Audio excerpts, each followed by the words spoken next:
order to... Thank you very much for that very nice welcome. And thank you, Paul, and thank you, Elizabeth, for those introductions. That's very nice. And I want to make two little introductions here, but very important introductions. My wife, Carol, and one granddaughter, Linda, are sitting down here.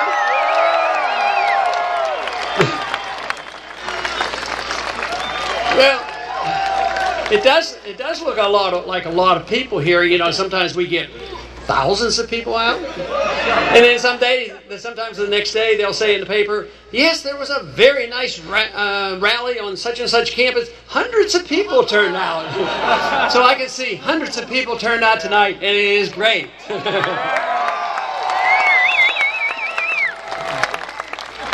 But our job is great too. It's a major task to change this country around, because we have been drifting and drifting from the original intent of our Constitution for the last 100 years, long time before you were born, that the problem started. And tragically, you as a generation are inheriting it. The burden will fall on you to change things. But we have a great tradition. We have a great history. We know where we have come from. We know what we have to do. The blueprint has been laid out. So let's all of a sudden decide that we're not going to send anybody to Washington that doesn't believe and will follow the Constitution of the United States.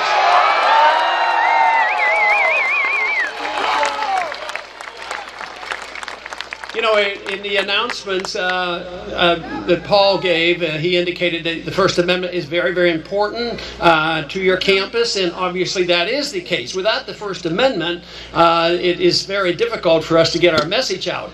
But I want to make sure the First Amendment is protected on the internet as well.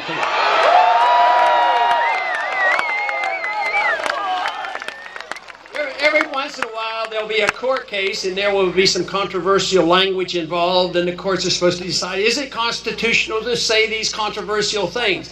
Well, let me tell you, the First Amendment wasn't written so you can talk about the weather. It was written so we can talk about controversial things and even challenge our own government.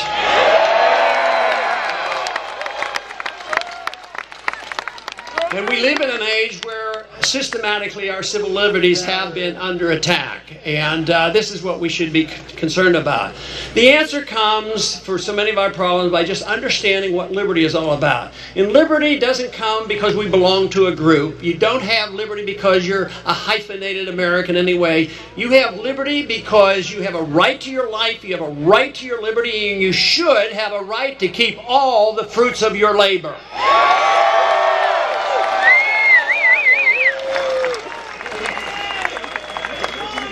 But it's been going on for a good many years, but it's been especially bad in the last 10 years, the attack of civil liberties. During this administration, it hasn't been helpful, even though there were a few of us that had hoped that some of the protections of civil liberties and the avoidance of the federal government coming in and enforcing some drug laws and different things would be different. Unfortunately, it isn't. But if we need laws to restrain individuals in any way possible, they should be state laws, it shouldn't be the federal government, and it shouldn't be the DEA.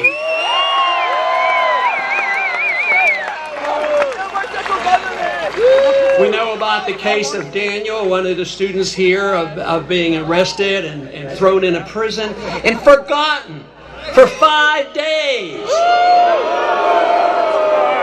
Ending up in an intensive care unit. And then it's done in the name of being a compassionate conservative. That's not compassion at all. So we need to understand what the real protection of liberty is all about. Now it's indicated that there may be a lawsuit coming out of this, and rightfully so. But it's always difficult when you're abused by a government to sue the government. Sometimes the government protects itself from lawsuits, especially the federal government. So we don't know exactly what will come from that. But I have a suggestion. You know, in a way, there should be justice for an abuse of liberty like this, but in some way should the penalty be placed on the taxpayer? And you question that. Well, not exactly, but who else is going to pay, because they were working for the taxpayer, and there's some truth to that. But what I would like to do is make sure that any agent of government that abuses the rights of an individual, they personally are liable and should be sued. This, of course, is my suggestion, and I've introduced legislation dealing with the TSA. And it says this. It says that a TSA agent can't do anything to a stranger that you or I can't do, and if they do, they go to prison.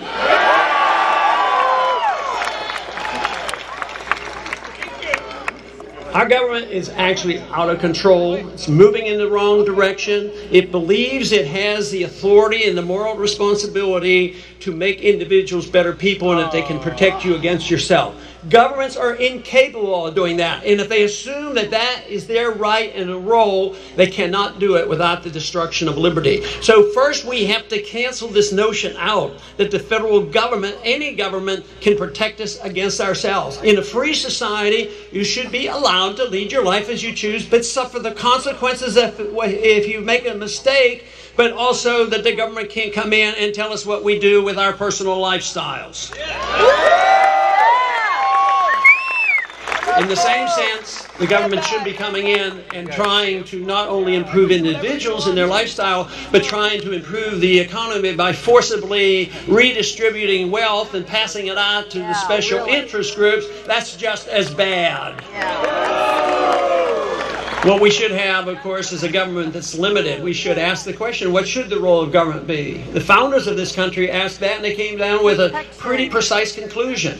The purpose of a limited government should be for the protection of liberty. And no more complicated than that.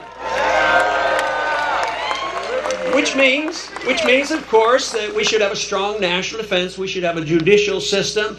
But it shouldn't be involved in the entitlement system, and it shouldn't be involved in believing that not only that we have a responsibility as a government to tell people how to run, but we certainly shouldn't be in the business of pretending that we can tell other countries what to do in their own country.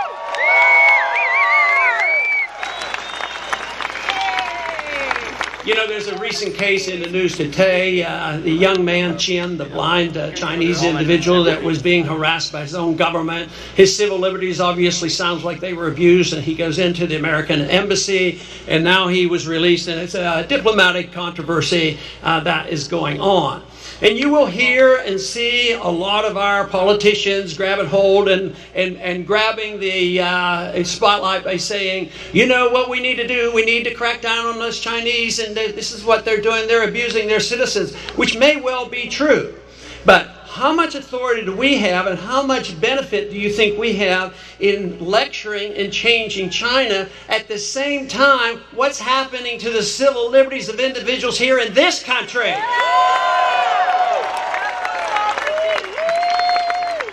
That's where we have responsibility. Now we are a country that is known throughout the Arab world that we are a country that uses torture.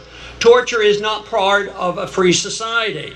We also have endorsed now for nearly 10 years the concept of preemptive war. That is that we start the wars. That's wrong. The wars in this country are supposed to only be fought with a declaration of war and not preemptively.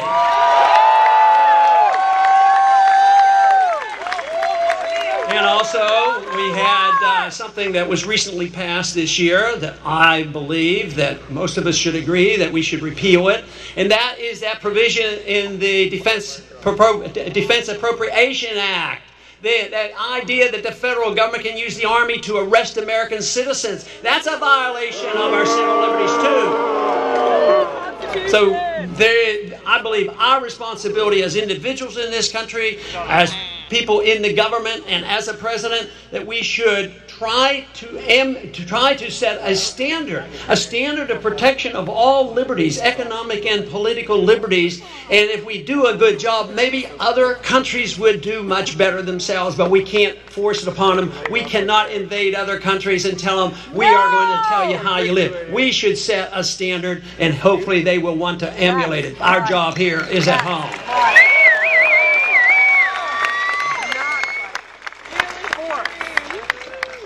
But we have a lot of things that we have to change, but the guideline, of course, is our Constitution. And Article 1, Section 8 outlines it pretty definitely on what those authorities are, explicitly approximately 20 items, depends on how you count, of ideas and principles that we're allowed to do and have the authority to do. And, of course, one is the declaration of war. And if that is the case, just think how many wars would have been fought since World War II. None. Just think of how much money we'd have saved. Think of how much richer we would be. Think about how much less debt we would have. Think how much less pervasive this whole notion of deficit spending would be. This country would be so much wealthier. In the very last 10 years, we added $4 trillion of debt for these wars that are going on, and we don't even know why we're there. We don't know when they're going to end, and we have no purpose there, and they cause more harm than good. So obey the Constitution, and we would have a lot less war.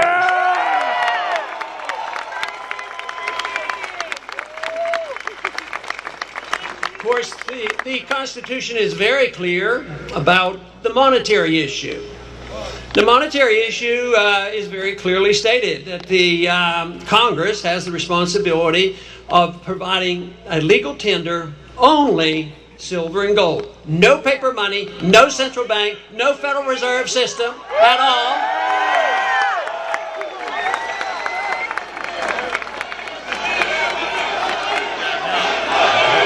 Good idea.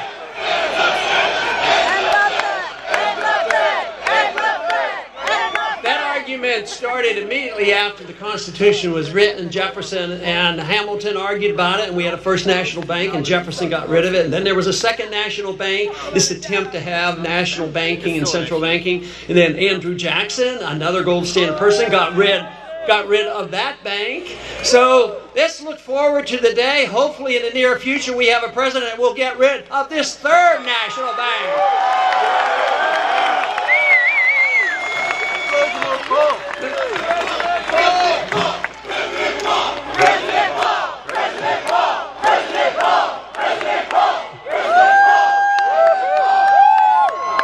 Now, I think we should,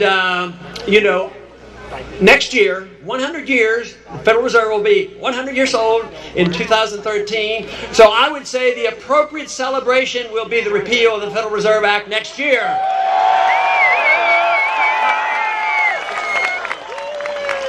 A lot of people ask me, well, who's going to do all those good things that the Federal Reserve does if you don't have a Federal Reserve? I said, yeah, like not bailing out the rich bankers and bailing out Wall Street and bailing out everybody.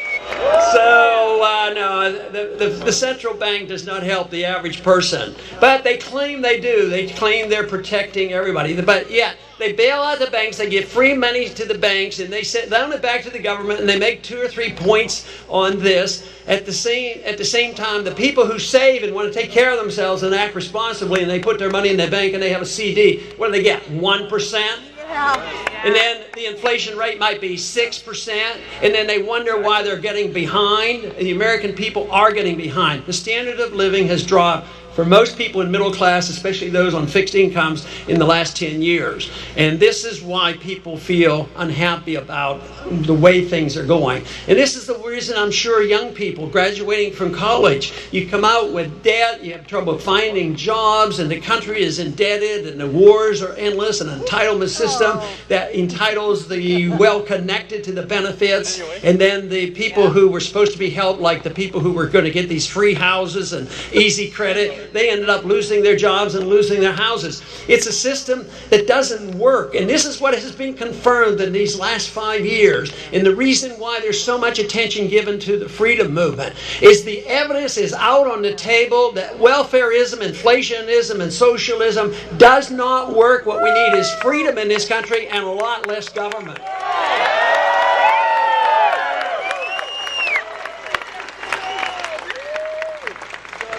And of course, the consequence of the foreign policy has been great. It has not only been great because of all the cost, but all the enemies that are made. They talk about, well, is the Al-Qaeda gone? Will there be any more Al-Qaeda? And the real story is that there's a lot of people out there that still dislike us, and they're going to dislike all of us, because now we've taken it upon ourselves to say the global war on terrorism is global, and we have the authority and the responsibility to look at every square inch of this country in the world, and that we have the capability to hitting any postage stamp spot to kill those bad people. And guess what? We're doing it, and guess what? Sometimes we miss, sometimes the kids get killed, and sometimes innocent bystanders get killed. You don't build friendships partnerships that way. And believe me, we are more vulnerable, we are less secure because of that type of foreign policy than if we followed one of friendship and trade with countries.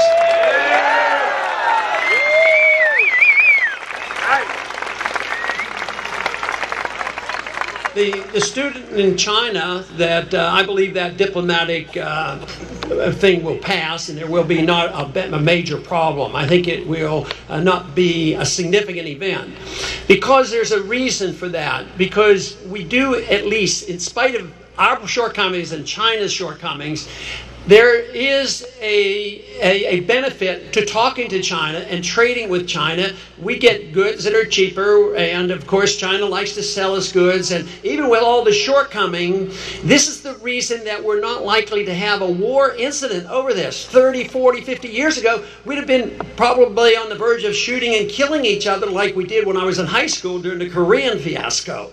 But now, because we trade with people, they have second thoughts. This is why trading and friendship is so important. The founders talked about that and said that we should do that.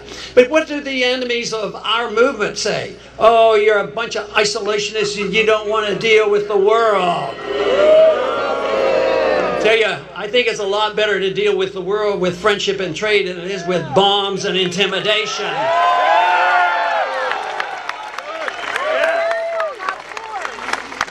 Unfortunately, we've only had two options on foreign policy. One option would be to go to a potential dictator and talk him into being our friendly dictator, and then we give him a lot of money. And then if we finally dislike that friendly dictator or he turns on us, then we start bombing them. So I would say there should be a third option, that option at least talking to people. The 60,000 diplomats that we have in the State Department, I think we ought to put them to work. Let them practice a little diplomacy once in a while. But unfortunately, those in charge right now are much more enthusiastic about the intimidation.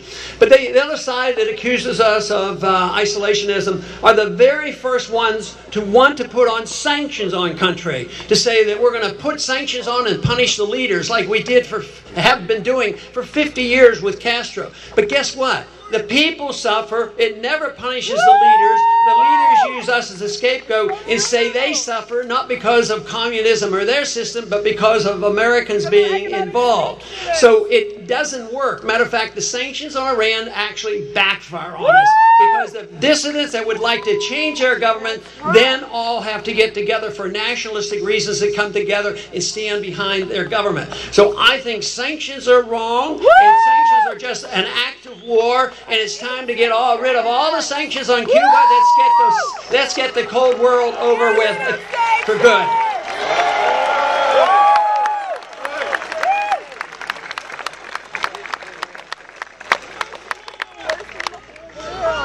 The Soviet system, when I was in the Air Force in the 60s, there was a pretty serious Cold War going on. There were missiles in Cuba, and we had to be alert. The world is quite different now.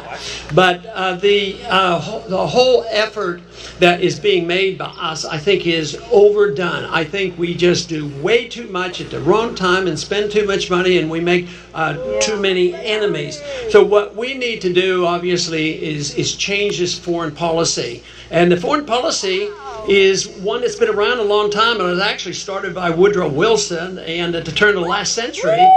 And this whole notion that we can make the world safe for democracy, and now it's been translated into this neoconservatism where they feel morally obligated that we must use force to spread our goodness because we are an exceptional nation. If we are an exceptional nation and set a good standard, yes, then maybe they'll emulate us, but we're not very exceptional if we think that we can intimidate people and believe in preemptive war and starting wars that we can't even finish.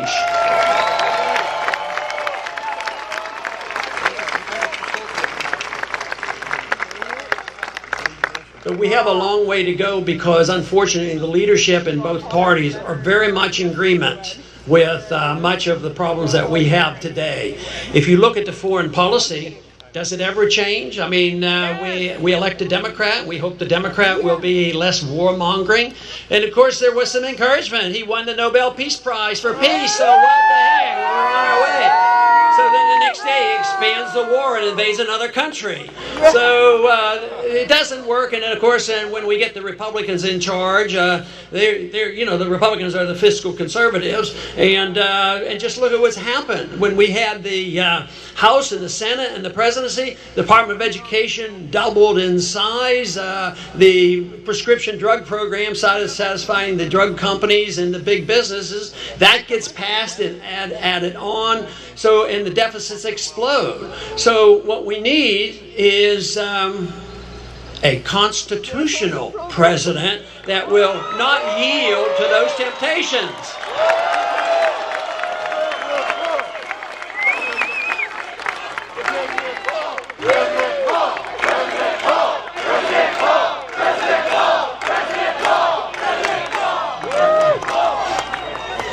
So we have, we know what the problems are, we know what the solutions are, but the political drama is still there. We have an election coming up, we know what has to be done. We don't know what the results will be in California. I do want to report to you, though, that we have spent a fair amount of time in California. We've spent 2 weeks here, and the campuses have been very welcome and open to our ideas.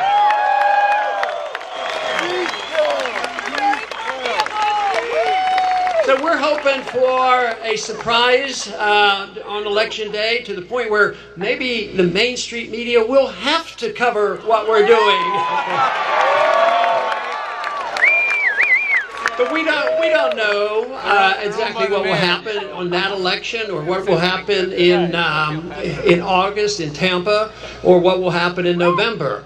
But I can tell you that we are winning a tremendous battle. And that is that we are winning the battle for the hearts and minds of the American people, who are sick and tired of what they're getting out of Washington, D.C.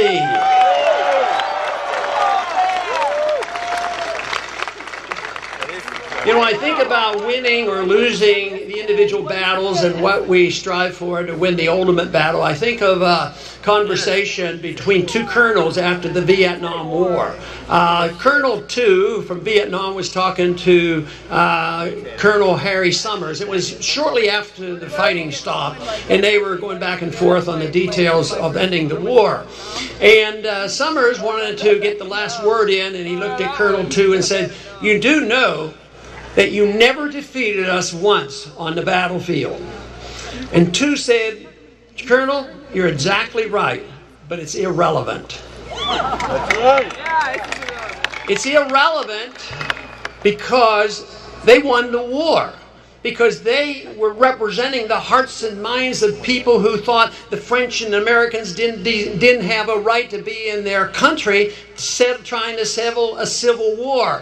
So when you're fighting for your country, it's a lot different, and you do end up ultimately very often winning. And just think of how many years, decades, hundreds of years, or centuries that the people of Afghanistan said, "We want to run our own life. We have enough problems. We'll take care of them, but we don't want the Soviets in here, and we don't want the Americans in this country. We want you out of here now." It's always much easier if you're defending a homeland to ultimately win the battle, but when the military has tremendous force, you can lose a lot of battles, but you eventually will lose the war. But the Soviet system was doomed to fail. And it was predicted by Austrian economists as far back as 1912 by Mises, that socialism can't work because you lose your pricing structure. Without the pricing structure, you don't know what supply and demands are. You get malinvestment, you get too much debt, and all these problems of inflation. So, but he said that it would fail, and it did. So as terrible as the Cold was with the confrontation of thousands of missiles, the Soviets had 30,000 and we had nearly as many as well, and it was very, very dangerous. But we didn't have to fight it with a nuclear exchange. Here today we are intimidated by a third world country that has no army of sorts and no navy, no air force, no intercontinental ballistic missiles, no nuclear weapons, and we were ready to go to war because someday, someplace, they might get a nuclear weapon, and yet we stood the Soviets down. I would say that we shouldn't be so easily intimidated.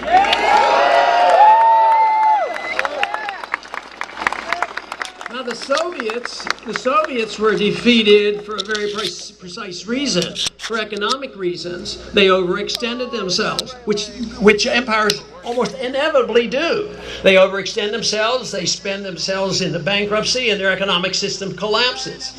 Now, bin Laden had a precise plan to get us more involved in the Middle East by sending individuals over here to cause harm, because he thought that we might then take the bait and go over there and occupy at least one Muslim country. Of course, how many countries are we in now? We can't even count them. There's so many. His plan was to get us involved in one country and get us bogged down in the war over there. His other plan was to cause dissent in this country. He was, I'm sure, thinking about the dissent of the 1960s of the Vietnam War. But the other plan that he had was to bankrupt our country by overextending ourselves overseas. And here we have done exactly what he was looking for us to do, and we have sacrificed another 8,500 Americans, 40,000 Americans severely wounded, hundreds of thousands begging and pleading for help at the Veterans Administration. We have an epidemic of suicides with our military, more people dying from suicide than we do from combat.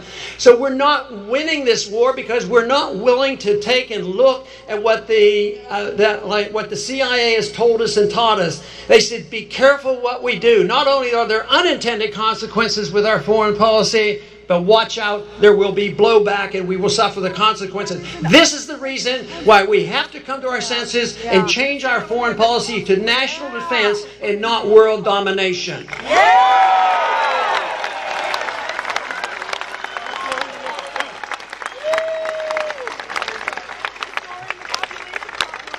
The intellectual revolution is well in place. There was an intellectual revolution prior to our first revolution that lasted probably 100 years. And the founders were well versed in history. They knew about the Magna Carta. They knew about Old Testament history. They knew the dangers of kings. So they were well versed about property rights. And finally there was a political action, which was the revolution and the writing of the Constitution.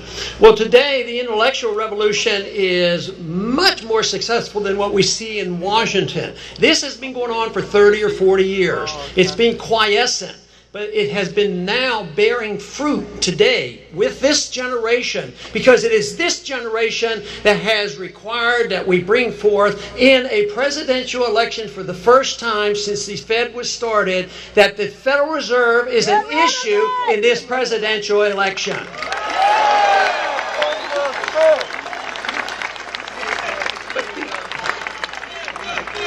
But the intellectual revolution now is in place, and we're reacting to that, and I think that's the hard work. But we are further along than I ever dreamed. Let me tell you, I always worked on the assumption that maybe I could vote and try to set my standard the best I can, and maybe somebody in later years would look and say, yeah, I think he understood what was going on. But believe me, the revolution is alive and well and growing by leaps and bounds.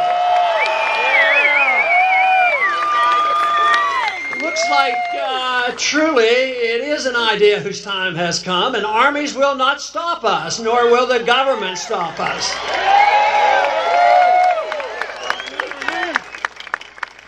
You know, in the 1960s, they had a saying that if you weren't a bleeding heart liberal when you were 20, you didn't have a heart.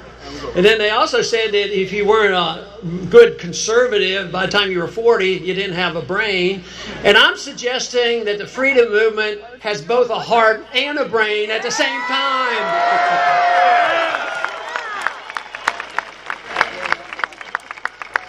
But a true revolution should have high standards and high ideals and high goals, and we have to strive for something that seems almost impossible. And it seemed to me that it was impossible. I think it's possible now. I really believe it is possible for you as a generation to bring about the changes in a very positive way. So, but the striving for what seems to be impossible is key. But it does require passion. It does require the emotions and people to get charged up and involved and taken upon themselves. This is what's happening around the country. Individuals throughout the country aren't getting directions from me or our campaign, but they're spontaneously getting involved, and they're doing the thing that they want to do, and they get very much involved. But this revolution is involved with not only passion but reason.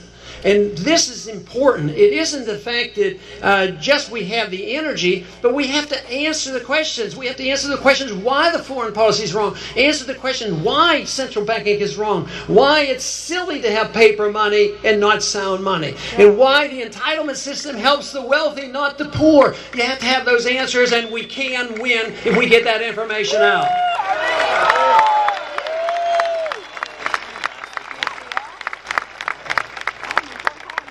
And it is true that the harder and the more difficult the conflict seems, the greater the sense of satisfaction is when we win.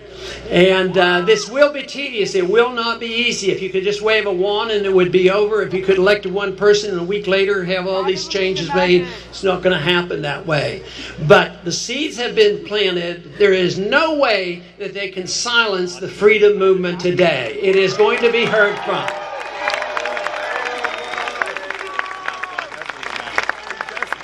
One thing about freedom that I think is so important, I have many times said that freedom is popular. And there's a very good reason why it's popular, because when it is popular, it means it should be popular with everybody. Freedom shouldn't benefit one class of people or one group of people. It should benefit all of us, and it should bring people together. Not because we know what people should do with their lives or how to spend their money, but precisely the opposite. But we should be able to come together because of the diversity. Because we want to protect diversity. We want people to have their own lifestyles and not be told how to run their own lives.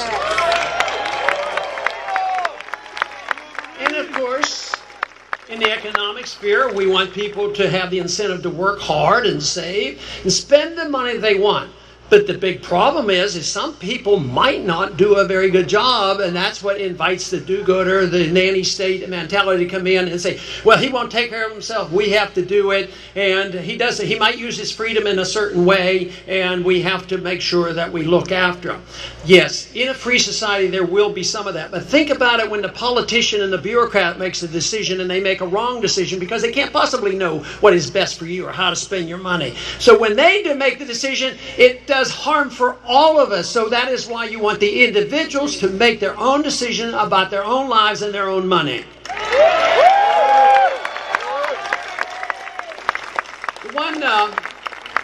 The one other problem with freedom, because people will misuse it, the one rule is you can't ever use it to hurt anybody else. But the other thing is that people are conditioned to believe that if you legalize freedom of choice on what you put in your mouth or what you put in your lungs and what you eat and all these things, that means you endorse what they do. But that's not true. You don't endorse what people do with their freedoms. We don't endorse religious freedom. Some people have various religions. Some people have no religion. But we don't, because we have freedom of religion, we don't endorse it. Intellectually, we don't say, well, we have freedom to study whatever we want. But that doesn't mean we endorse what people read or what they do. But unfortunately, for now, quite a few years, 100 years maybe, we have gotten this notion that if we allow people to make up their own minds about what they put in their bodies, it could be wrong, and therefore we have to regulate. It's gotten to such a point now where you are losing your right to decide whether or not you can drink raw milk. I think in a free society, you ought to be able to smoke what you want and drink what you want. And if you do any harm to anybody else, you're in big trouble. If you do harm to yourself, you have to suffer the consequences, and you can't go begging for help from your neighbor.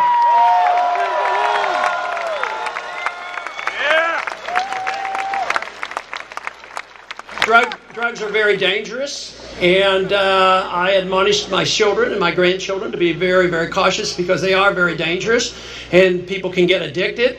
But I also know that the war on drugs has been much more damaging to our liberties, and it hurts everybody, than the drugs themselves.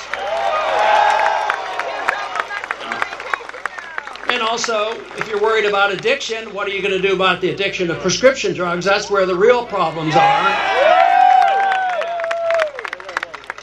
So we have to have more confidence in ourselves. We have lost confidence in believing that freedom works and that freedom is a solution, that people might misuse their freedoms. So we need more confidence, but we need a better understanding, because when they tell you, well, this freedom is a good thing, but it's only going to help the rich, which is wrong. It's the system we have today that helps the rich at the punishment of the poor. The entitlement system doesn't work. So what we want is a fairer system, which means that the incentive system works and allows people to work hard.